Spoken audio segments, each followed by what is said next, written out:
రాష్ట్ర ప్రజలందరికీ మంత్రి తలసాని శ్రీనివాస్ యాదవ్ సంక్రాంతి శుభాకాంక్షలు తెలిపారు. సంక్రాంతి అంటే పాడి పంటలతో రైతన్న సంతోషంగా ఉండే సమయమని తెలిపారు.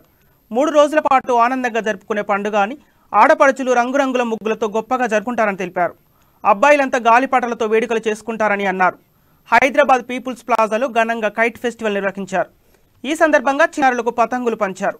అనంతరం మాట్లాడుతూ పండుగ పూట రాష్ట్ర ప్రజలంతా సంతోషంగా ఉండాలని కోరుకుంటున్నారని అన్నారు.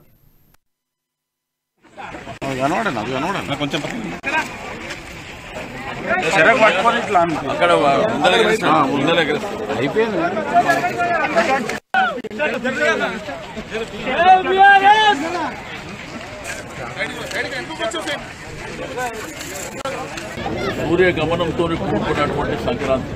అందుకే సంక్రాంతి పండుగకు మగవాళ్ళందరూ గాలి పటాలతోని మరి మాంజా, దారం, శర ఇవన్నీ మన చిన్నతనం నుంచి జరుపుకునేటువంటి గొప్ప పండుగ. అంటే ఈ ఆచారాలన్నీ కూడా మన పూర్వీకులు కొన్ని సంవత్సరాల క్రితం మరి మనకు నేర్పించినటువంటి ఆచారాలు.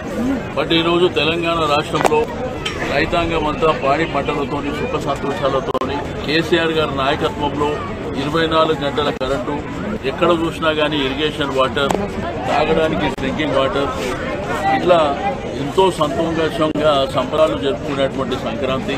మరి ఈ సంక్రాంతి అందరికీ మంచి జరగాలని, మన రాష్ట్రమే కాకుండా మరి తెలుగు వాళ్ళే కాకుండా అందరూ కూడా దేశవ్యాప్తంగా కూడా సంతోషంగా ఉండాలని కోరుకుంటున్నారు.